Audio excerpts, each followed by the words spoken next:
Professor of Geology in the graduate school here at ICR.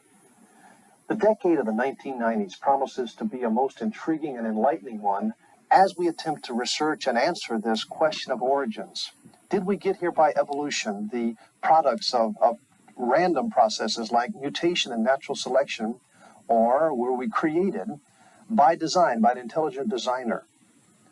Mr. Roger Oakland, lecturer and author and former university biology teacher, frequently lectures on this subject to both technical and lay audiences. I encourage you to watch this video to follow with an open mind and allow your own thinking to be challenged and enlightened by this intriguing evidence. The subject of the origin and history of man is a very controversial issue. There are basically two views. Everyone wants to know where we came from. And so evolution has attempted to explain the origin of man by a speculation that in the past human beings were primitive, brute-like creatures that have evolved and developed over time. But the contrasting view, which is the creation perspective, is totally opposite. In fact, as we begin this presentation tonight, if I could turn to the book of Isaiah, chapter 55.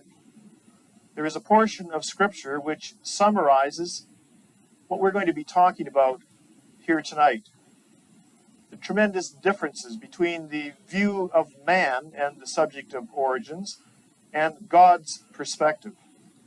Isaiah chapter 55, verse 8 and 9.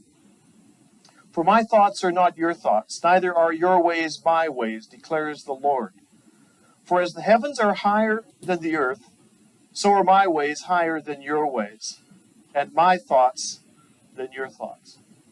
And tonight we're going to be looking at two views on ancient man. Evolution, man's speculation on the subject of the origin of man, and creation, biblical creation, God's revelation.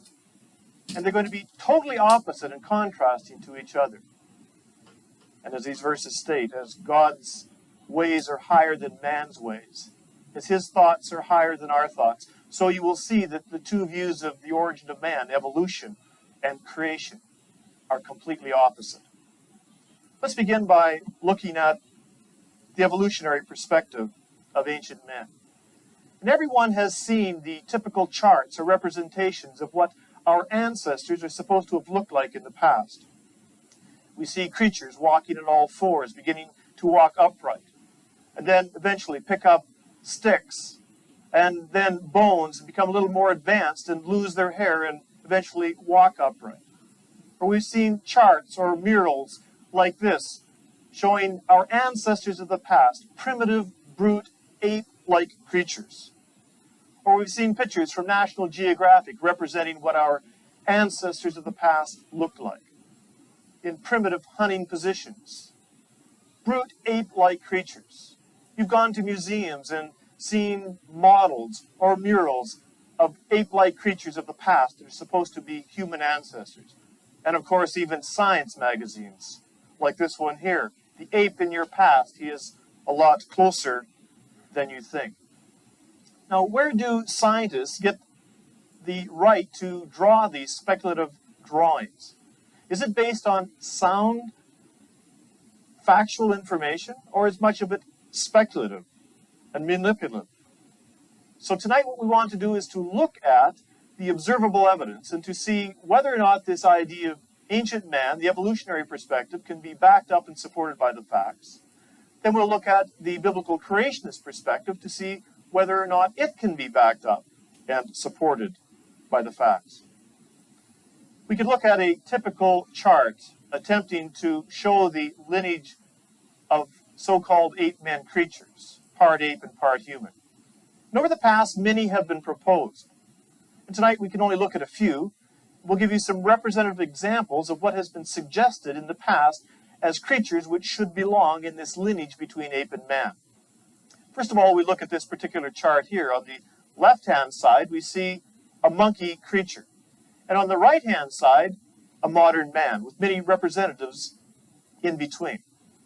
On the very left, next to the monkey, we see a creature which for years was claimed to belong in the lineage of man. It was given the term Gigantopithecus. But Gigantopithecus was determined to be nothing more than a ground ape that had become extinct, and so a number of years ago it was removed from the chart, and here we see a typical representative chart drawn by an artist for Richard Leakey, a well-known anthropologist, in which Gigantopithecus has been removed. It's on the blue line at the top of the chart. It no longer deserves a place in this so-called lineage of man. And so it has been removed, and we will be able to remove it from our chart and go on to the next representative, which is called Ramapithecus. Ramapithecus was believed to be in the lineage of man because some portions of jaw were found in Africa and also in Turkey, and the teeth appeared to be more ape-like than human-like. So the discoverers suggested that they had found a creature that deserved a place in the lineage of man. Now, I want to show you from Richard Leakey's book, Origins, what we have here. Two portions of jaw bones, and from those two portions of jaw bones that were found in two different countries, an artist was able to reconstruct what Ramapithecus looked like. For example, how stooped over it was, how much hair on its body, how long its arms were, the features of its face, all from those tiny fragments of fossils. You might say, isn't it amazing what scientists are able to do with such a limited amount of evidence? Well, Ramapithecus now does not deserve a place in the lineage of man.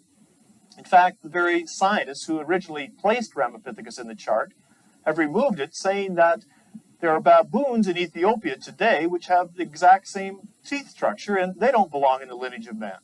Simons and Pilbeam, experts on the species, here from this particular Science Digest article, April 1981, suggests these men who are experts on the species now suggest that Ramapithecus was an ancestor of neither modern humans nor modern apes. Instead, Pilbeam thinks it represents a third lineage that has no living descendants. And so the experts on this species removed it from the chart, and we can do so as well and go on to the next member, which is called Australopithecus. Nearly 1900s, complete skeletons of Australopithecus were found in Africa by Dr. Dart and later by Dr. Louis Leakey. They speculated that it belonged in the lineage of man. They believed that this creature was on its way to becoming man. Now, associated with some of these Australopithecine finds were found some primitive tools. In case you can't recognize it, that is a small, tiny little pebble which is in the hand of a man. You can see the palm prints of the man. It's so small you can hardly even see this tiny tool. It's supposed to be a tool. But certainly, again, speculation is in the way. Donald Carl Johansen believes that he has found a creature which belongs in the lineage of man called Australopithecus, called Lucy. But many other experts claim that this does not belong in the lineage of man. Richard Leakey has taken Australopithecus out of the lineage of man. And here we see on this same chart, Australopithecus has been removed. No longer supposed to be a member of this ape-to-men lineage. Donald Carl Johansen, finding his fossil Lucy, believes that this is an accurate representative of the lineage of man, believing that this creature at one time in the past was part ape, part human, on the way to the human ancestry, and that it walked upright, based on what he suggests is an analyzation of the knee joint, which you see here is one femur and a tibia on separate legs.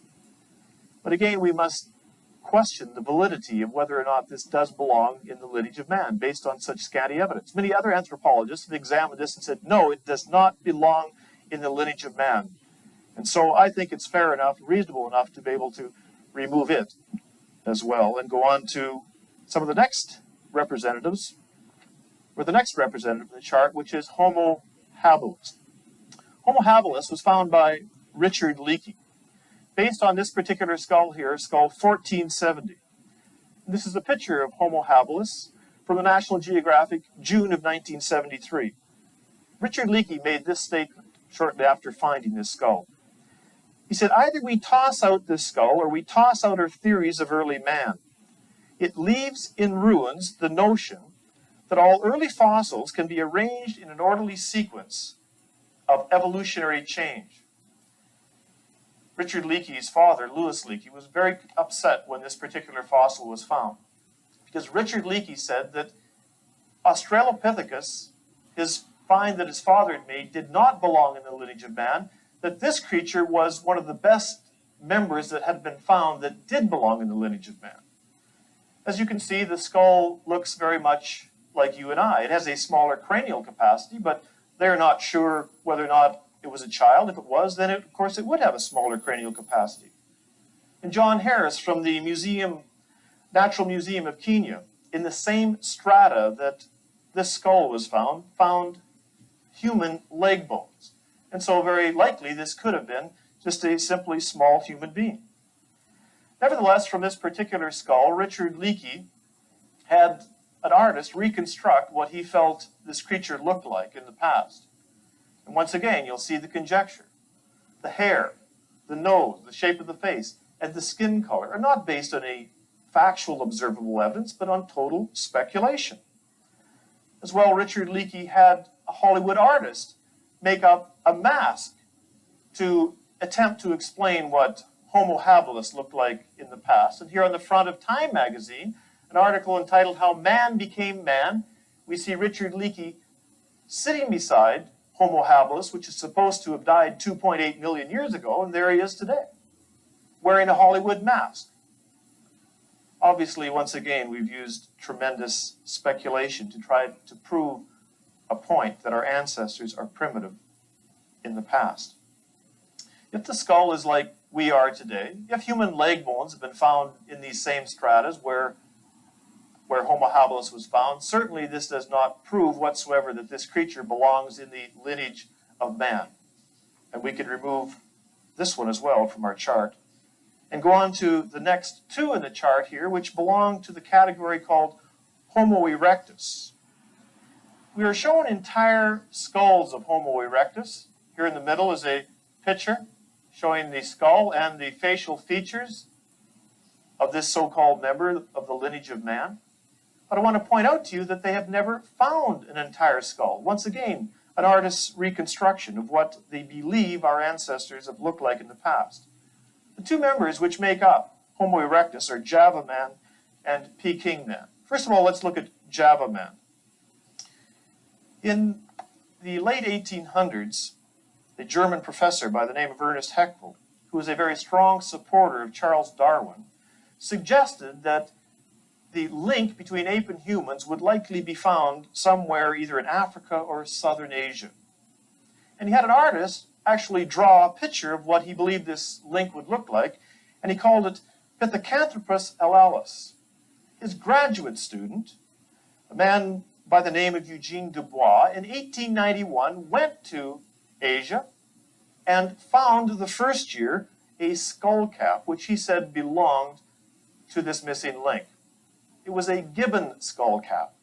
The following year, he went back, 1892, and 50 feet away, he found a human leg bone and 3 molar teeth, and he put the human leg bone together with the gibbon or ape skull cap and explained to the world that he had found this missing link that everyone had been looking for.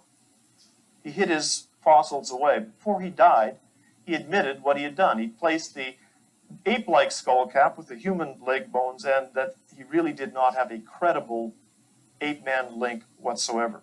And yet today, many people still claim that Java man is a credible ape-human link between apes and humans. And then we have Peking man. And here we have entire reconstructions of Peking man. You can see the paintings of them and their primitive poses, and hunting positions, and striking stones to make fire. In the 1920s, there were some fragments of jaws and skulls that were found at the site of lime burning pits in China. And once again, it was proclaimed to the world that they had found the missing link. Other scientists examined these fragments and said they belonged to gibbons, ape-like creatures. At the same location, human remains were also found. And so many people believe that at this lime burning pit, there were humans who were actually killing gibbons and breaking their skulls and using the brains as a delicacy for food.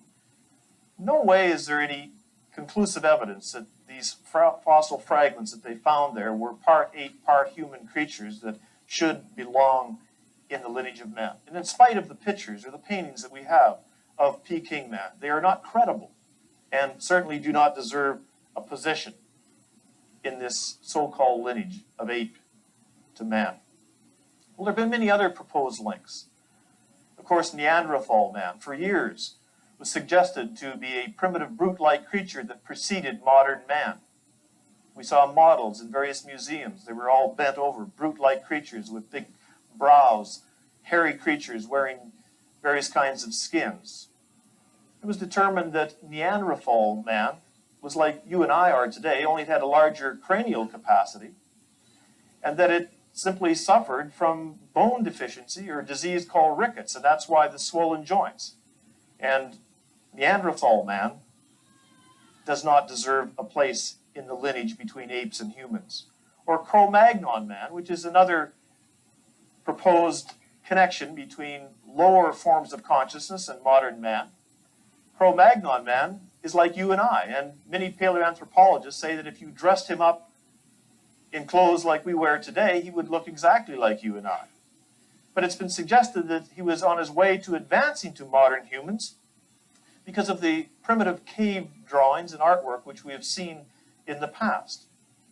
But once again, there's other evidence which indicates that Cro-Magnon man may have not been as primitive as what we've been told. Here's an article taken out of a Bible and Science newsletter which tells us that Cro-Magnon man in the past could have been very advanced. It suggests that on some inscriptions that were found in caves in France, that the inscriptions show that these people of the past appeared to have been dressed in pantsuits with short sleeves and boots. In fact, it looks like you and I today. It says that these particular inscriptions are stored away in a museum in France so that people don't have the option to go and look at them because they would be too revealing, because they conflict or contrast too much with the conventional theory of evolution. Well, as we're going to see later, in the past, the biblical account suggests that ancient man was not primitive, but was highly advanced, and such information certainly supports this biblical view. Or we have Nebraska man, which for years was claimed to be an ape-man creature. Nebraska man was based on a single tooth that was found in Nebraska in the early 1920s, and Nebraska man, Nebraska woman were reconstructed from this particular tooth. Later, it was determined that this tooth was from an extinct pig. Or Piltdown man, proposed by Charles Dawson as a credible link in 1912 in England. A skull was found in a quarry near Charles Dawson's home, and the following year, in the same location, there was a jaw which he put together with the skull, and the jaw looked like a ape-like creature. He believed that this jaw and the skull went together from the same being and were part ape and part human. Later it was determined that the jaw was an ape jaw and the teeth had been filed to look human-like, and the whole thing was a hoax or a fraud. And so Piltdown man, which for many years was accepted as a credible ape-man link, is no longer, of course, used. We can look at some current statements. Time magazine, November 7th, 1977, which we have looked at, the front cover of this particular article. On page 41 says, "Still doubts about the sequence of man's emergence remain. Scientists can see that their most cherished theories are based on embarrassingly few fossil fragments, and that huge gaps exist in the fossil records." Richard Leakey, when he was interviewed in the Regina Leader-Post a number of years ago, stated, "Until we find complete skeletons of ape-men, creatures, we have to rely upon inspirational guess."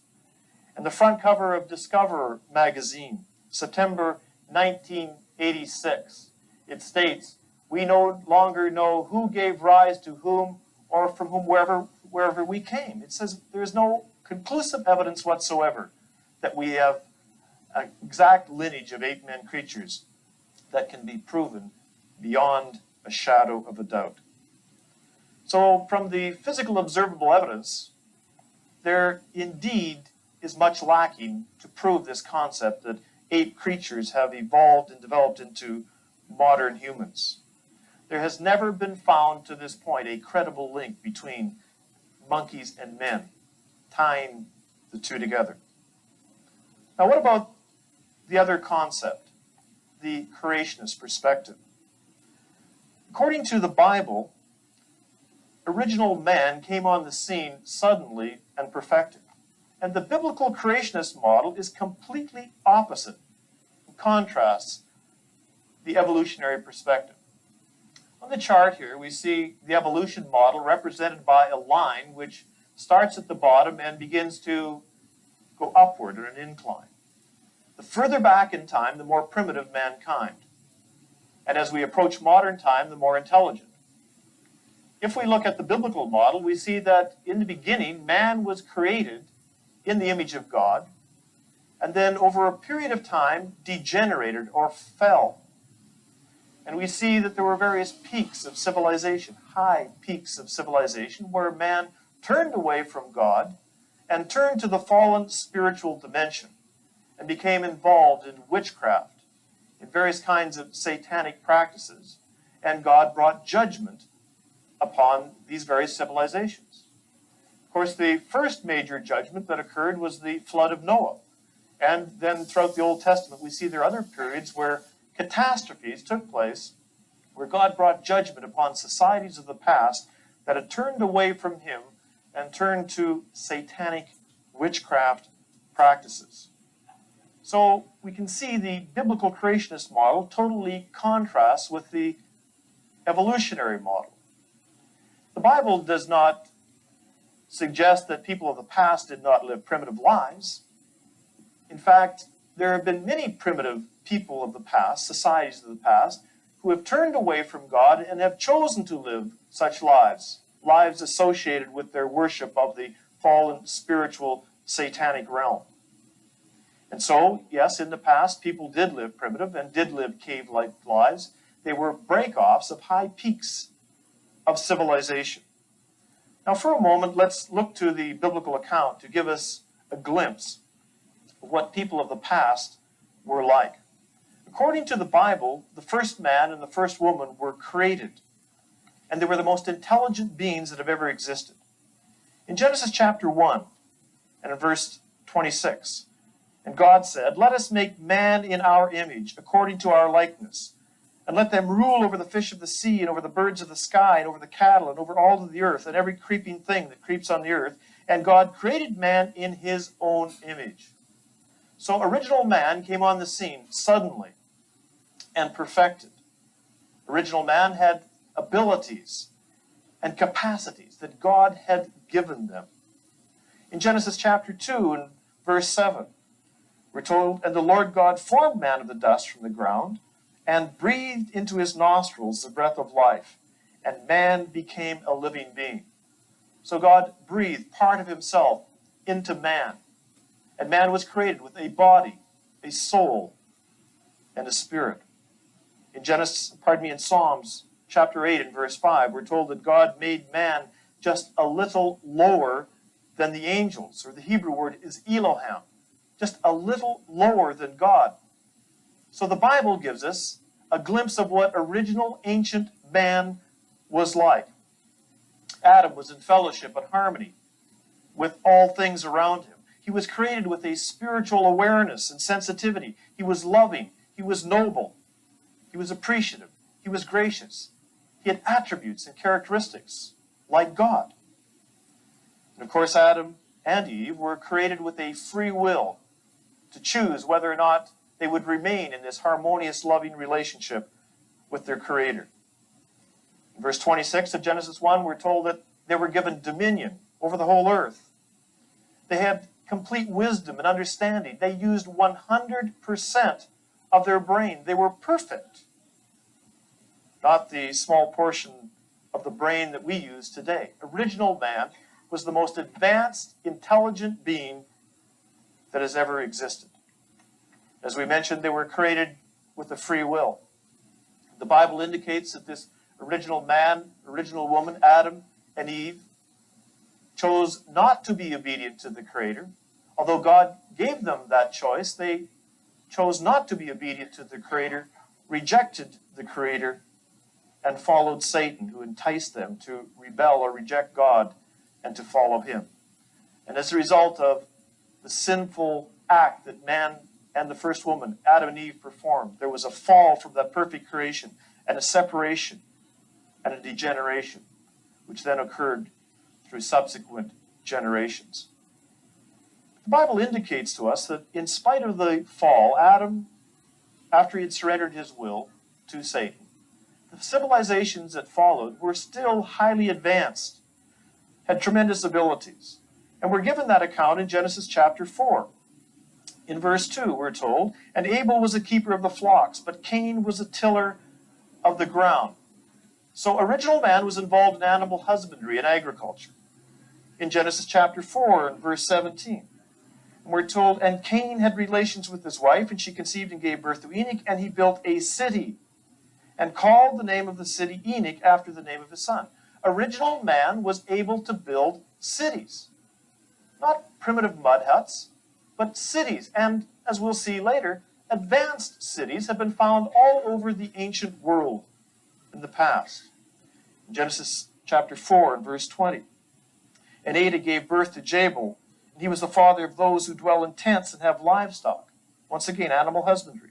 Verse 21, "His brother's name was Jubal. He was the father of all those who played the lyre and the pipe." They made and played musical instruments. And in verse 22, "Tubal-Cain, the forger of all implements of bronze and iron." They understood metallurgy. And then, of course, the Bible indicates to us that in this period of history, these ancients lived to approximately 900 years of age. You could imagine the tremendous abilities that would, and the things that could be accomplished over such a long period of time. Now, that's just a tiny little glimpse of what the Bible tells us what original man was like. Highly advanced, tremendous abilities, tremendous capacities. Now, if this biblical model has any validity, then certainly we should be able to point to some evidence which supports it. If we look at the evidence left to us by ancient civilizations, we find that the further back we go, the more amazing are the accomplishments. The abilities and the capacities of the ancients are tremendous things which we cannot even explain. Great civilizations just suddenly appear without any primitive beginnings. And civilizations disappear very suddenly. And it appears in many cases catastrophically. They've been wiped out, in some cases mysteriously.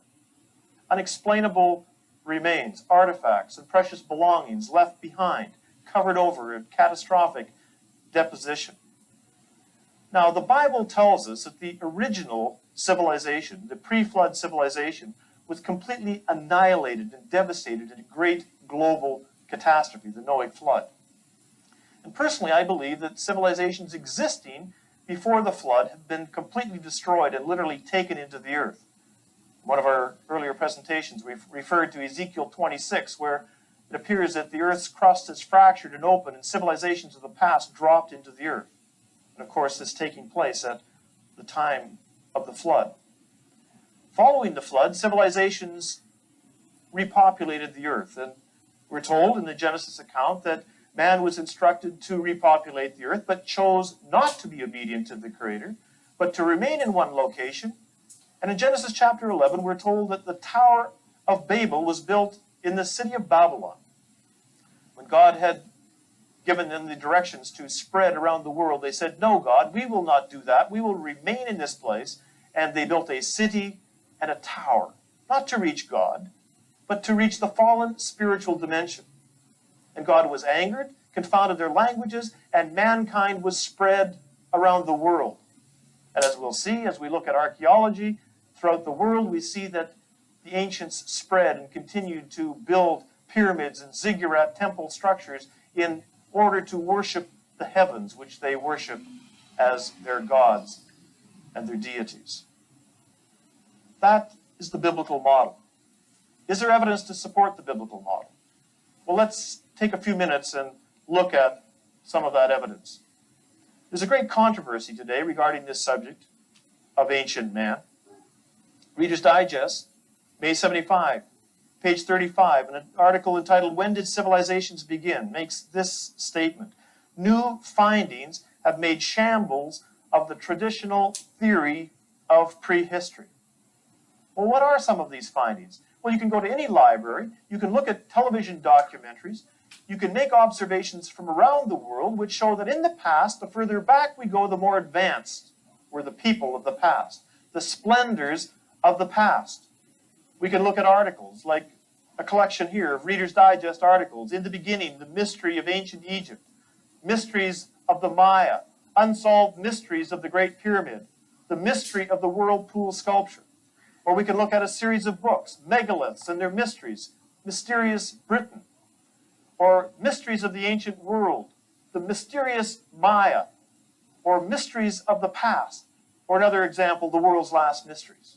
Why is that word, mystery, used over and over again? It's because we cannot explain, we cannot understand what these people of the past were doing from a conventional perspective. It does not line up with the evolutionary worldview that the further back you go in time, the more primitive man should be. The Bible challenges us to examine what has been left to us by the ancient civilizations.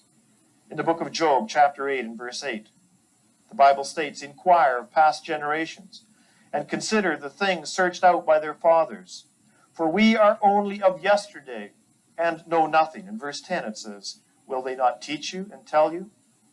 So that's what we will do tonight. We'll examine what has been left by these people of the past. Solomon, who the Bible notes for his tremendous wisdom, in the book of Ecclesiastes, chapter 1 and verse 9, said, "That which has been is that which will be, and that which has been done is that which will be done, so there is nothing new under the sun." History merely repeats itself. And that's what we're going to see. Many of the things that were being done in the past are once again being reintroduced into our society today. Let's look at some of the evidence. If original man was as advanced, as intelligent as the Bible claims, then we should find ample evidence from around the world. We mentioned in Genesis chapter 4 that the ancients understood metallurgy. They made implements of bronze and iron, it says in verse 22. Well, it's interesting, in the very location where the Bible claims that the ark landed, Mount Ararat, in this region, Russian scientists have found the remains of furnaces, over 500 furnaces that had been used in the past for smelting bronze, including copper with zinc, tin, and arsenic. Or we could go to the ancient Danube basin, that is ancient Europe, where these sophisticated tools were found that go back before the time of Christ. Or we could go to Egypt. We could look at this artifact here, electroplated. Electroplated artifacts have been found literally around the world because the ancients used electricity.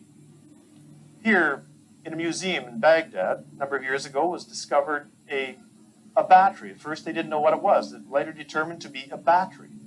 The ancients were able to make batteries. They could produce electricity.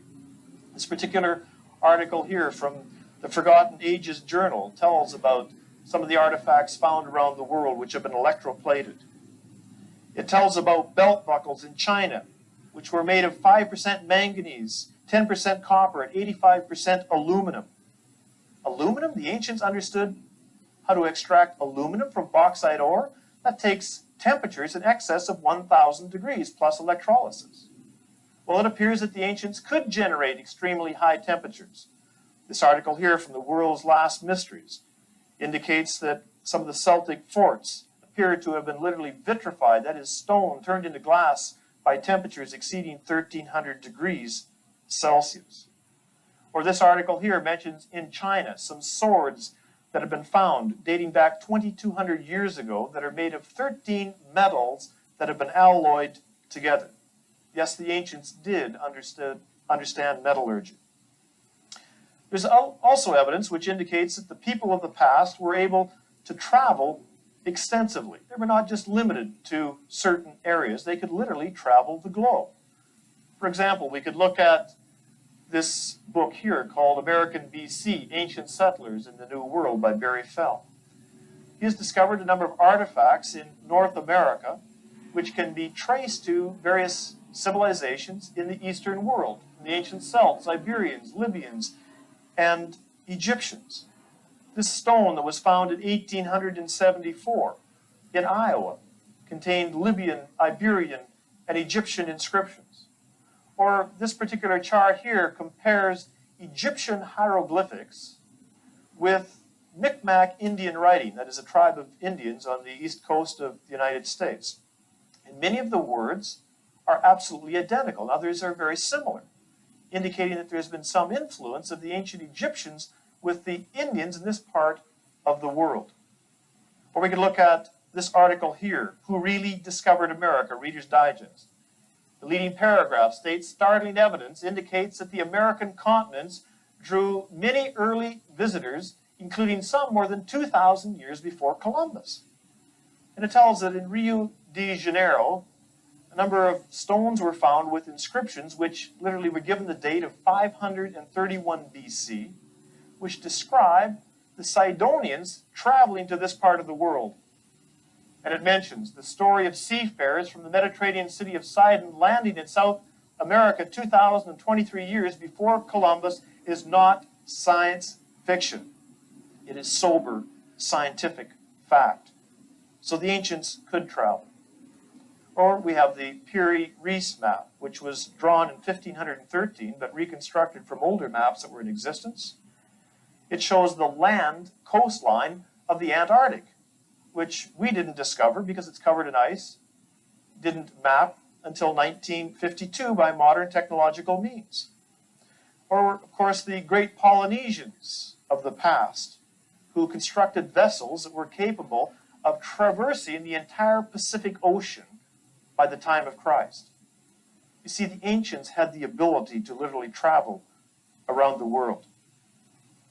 Let's take a quick trip around the ancient world to look at various civilizations, just to once again get a glimpse of what was going on in the past. First of all, to the ancient Minoan civilization on the island of Crete. This civilization was wiped out during the 1500 BC by two major catastrophes that took place approximately 50 years apart, which incidentally coincide with the Exodus and Joshua's long day. Civilizations of the past, the ancient Minoans, were highly advanced. Some of the reconstruction of the temples that were destroyed there catastrophically. As we look at them, we see they had tremendous abilities, architectural abilities, artistic design. If we look into the interiors reconstructions of some of these great temples of the past, once again we see their inlaid stone, natural ventilation and air conditioning, beautiful artist work upon the walls. If we look at this particular one in a more close-up scale of the ceiling, we see the presence of the swastika, which was used as part of the decor at this time of history. And of course, we know that the swastika was associated with Hitler, who was associated with the occult. And many of the symbols of the past associated with occultism, we see have been brought back into our modern history, and as we'll see, are being brought back today as part of what we call the New Age movement. Some other artifacts associated with the ancient Minoans, the artistic design and paintings on some of their walls. Or we could look here, some of the dress worn by the ladies and their hairstyles, their makeup, contemporary with some of the styles of today. Some of their beautiful pottery, which is lavishly decorated. Or we could go to Egypt, known for its monumental stone structures, its pyramids, the worship of the ancient deities and the demigods. You see, associated with these great civilizations of the past was their tremendous interest in worshiping various heavenly objects as gods. They worshiped the sun as God, the moon as God. They worshiped everything as God. They built great pyramids and ziggurats aligned with specific locations in the heavens that they worshipped. We could look at this location here in ancient Egypt, the temple of Abu-Simbel, which was carved out of rock. It had to be relocated when the Aswan Dam was built several decades ago. But in order to do so, modern technology had to carve these great, huge carvings into 20-ton blocks in order to move them. Well, the ancients were able to move stones that weighed many more times than 20 tons. We could look at King Tut's tomb, his sarcophagus, made of gold and precious stones, or some of the jewelry associated with King Tut, once again, showing the high qualifications, the abilities of these people of the past. The ancient Egyptians were able to manufacture optical lenses. They have also found the remains of penicillin and antibiotics like aureomycin and terramycin in ancient Egypt. We could go to Jordan, to the city of Petra. Once again, highly advanced people of the past with architectural abilities and skills. Or we could go to Baalbek, Lebanon, where this huge stone, 66 feet long, 16 feet high, 14 feet wide, weighing over 2,000 tons. Many of these stones were used in the past for construction purposes by a civilization, an ancient civilization that was in ruins when the Romans later built upon these base stones or base foundations with their architectural design. These large pillars, 70 feet tall, were brought by the Romans from quarries in Egypt across the Mediterranean and over 2 mountain ranges. We don't have the technology that would transport them, carve them, polish them as they are here, and put them in place, but in the past, the ancient peoples did. We could go to Cambodia, Angkor Thom, an entire city built on a system of canals, beautiful temples, stone temples. This particular one, Angkor Wat, the docks of this temple have been carved out of stone, and feathered serpents decorating the docks, carved out of stone. Incidentally, the feathered serpent is found associated with the worship of many civilizations of the past. We could go to Mohenjo-daro in the Indus Valley, another major ancient city of the past, showing their abilities.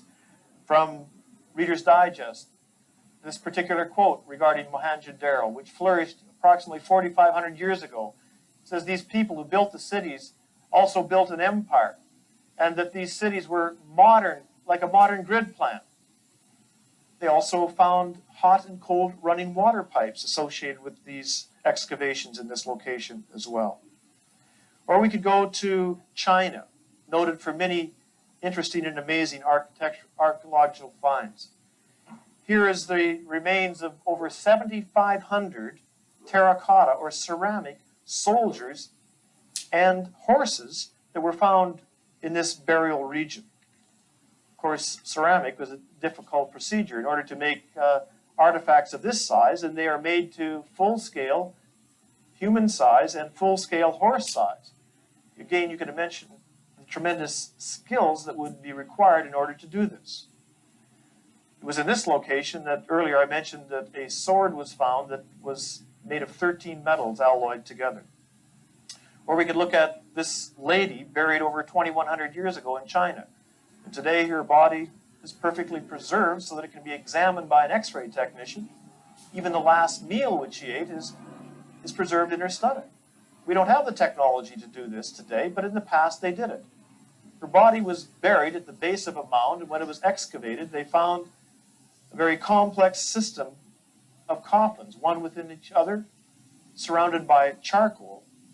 And within the sarcophagus were found many interesting things, like a compact containing rouge, lipstick, powder, brushes, silk gloves, and a silk scarf, lacquerware, printed cloth, silk cloth that had been printed, and musical instruments.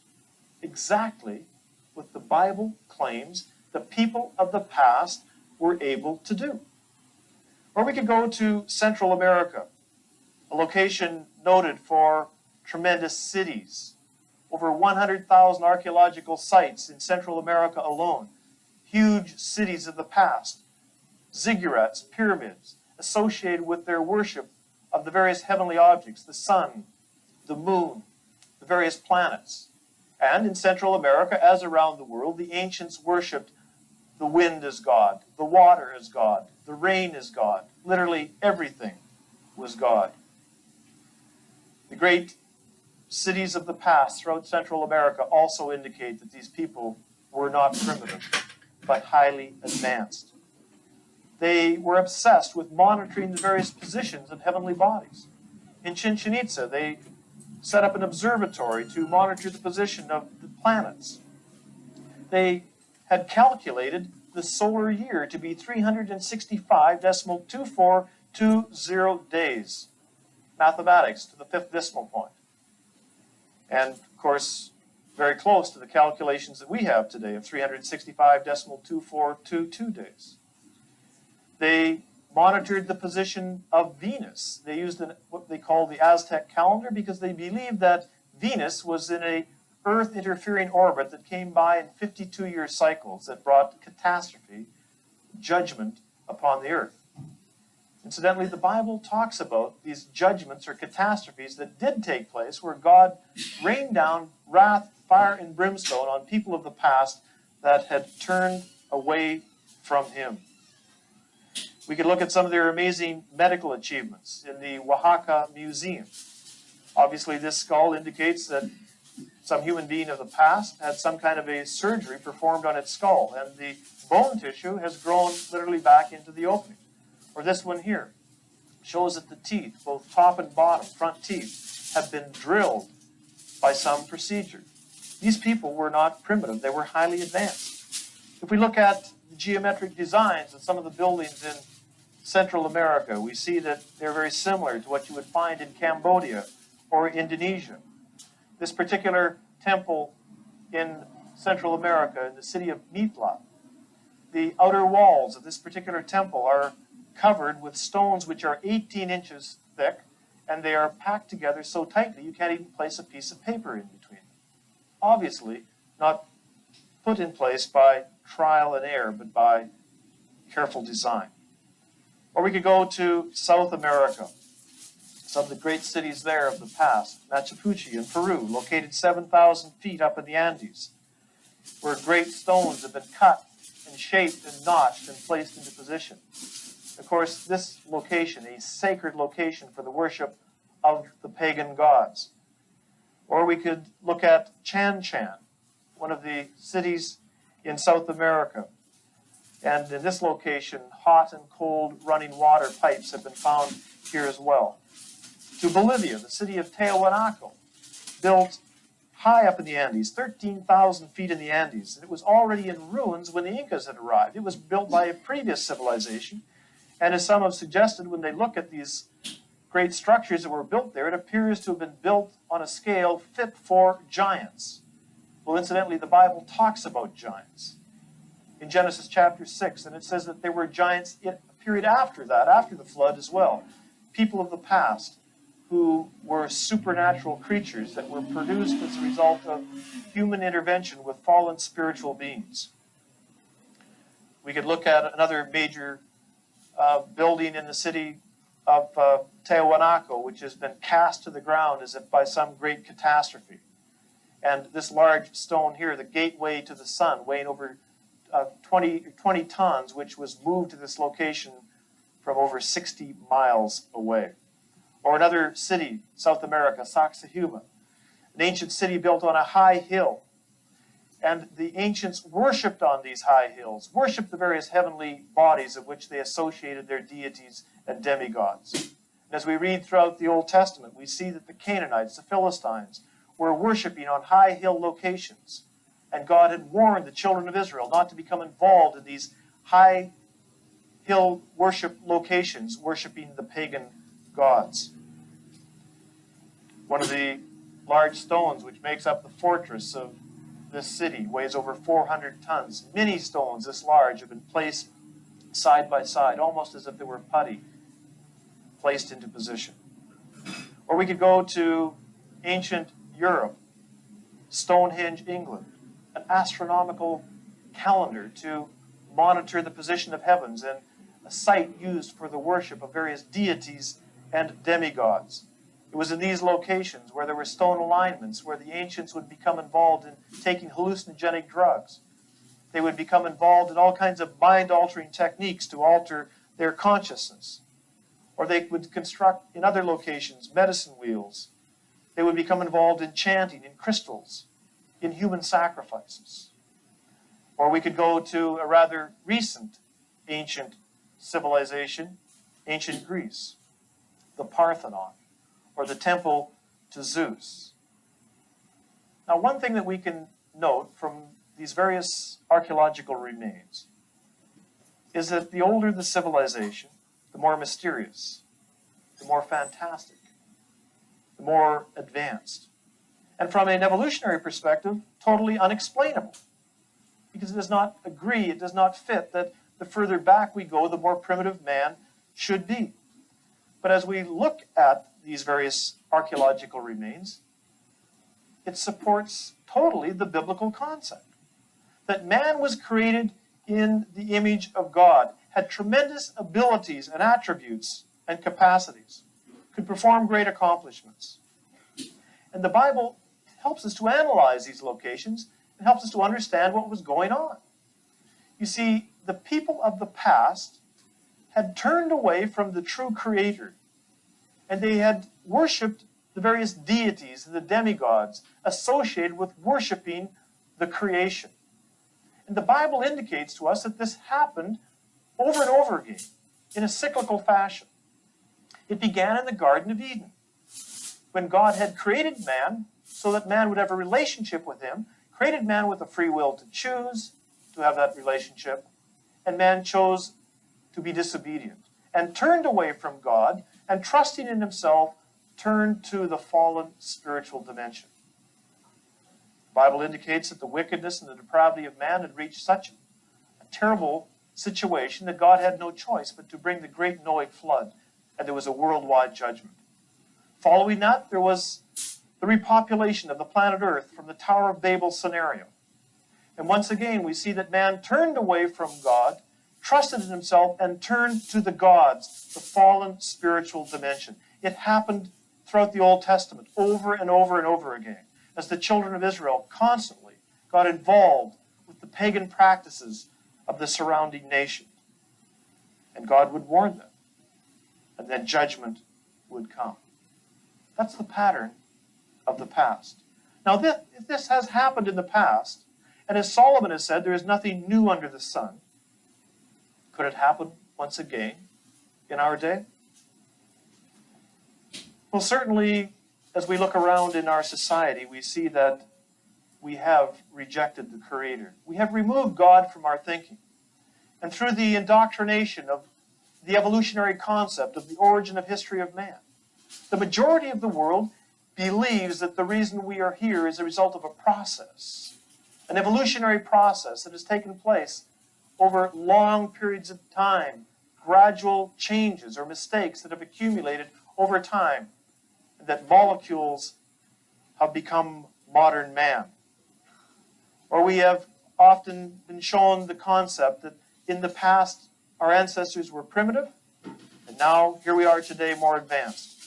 Children are presented this view from the moment that they can read books. As an example, here is a book, When Humans Began, showing this so-called idea that our ancestors of the past were brute-like, ape-like creatures, that they themselves had evolved from lower levels of consciousness. Today, this idea is being projected one step further. And as this particular book mentions, our physical evolution is slow. Compared to it, our mental evolution is racing away. In only a few years, we have developed computers that can outthink many a human being. Much of our recent past has centered on changes in our thoughts, outlooks, and ideas. Perhaps we are entering a new era when evolution of the body is being taken over by evolution of the mind. And so today there is an idea that because the reason we are here through this process of evolution, evolution has guided us from lower levels to where we are here today, that evolution will take us on to this next phase of development to a higher level of consciousness on our way upward, literally to godhood. So evolution explains away God, and it is a process which explains that man can become God. A quantum leap of consciousness, we're being told, is in the process of emerging.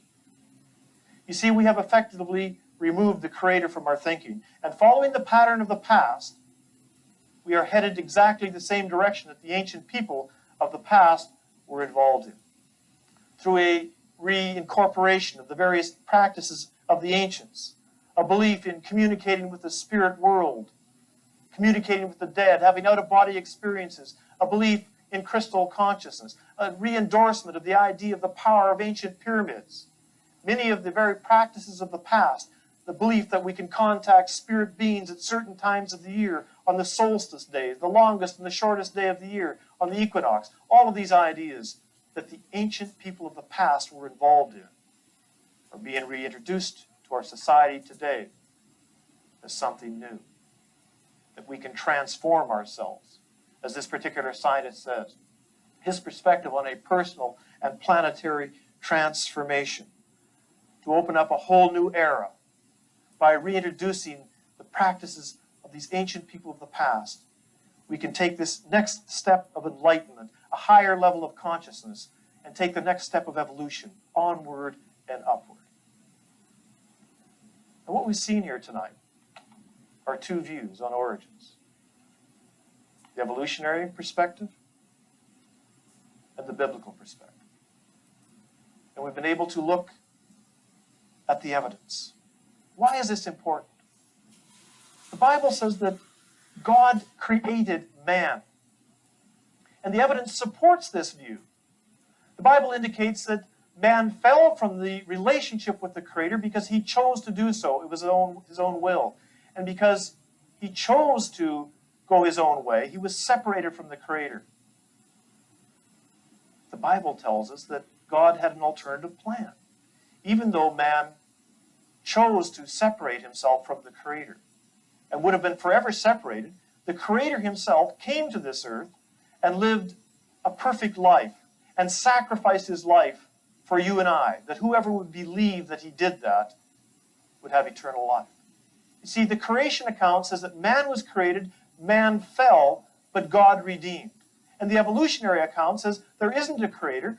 It's been a process over millions of years of time, onward and upward. The two views are incompatible. They're totally contrasting. The Bible tells us in 2 Corinthians chapter 4 that Satan, the god of this world, has blinded the minds of the unbelieving, that they might not see the light of the gospel. What is the gospel? The gospel is the message that the Creator created, that man fell from that relationship with the Creator, but God, the Creator, redeemed man through the sacrifice he made for you and I upon the cross. It's clear. The creation model is clear. And you and I are held responsible to look at the evidence. Evolution or creation? Did it happen by a process over millions of years? Or was there a Creator who made man? Is there evidence to support this creation? I believe the evidence is overwhelming. And I believe that each one of us has been given a mind that we might be able to make our own choice. A Creator and creation or evolution? The choice is yours. I trust that you'll make the choice of accepting that it was the Creator and accept the Creator. God bless you.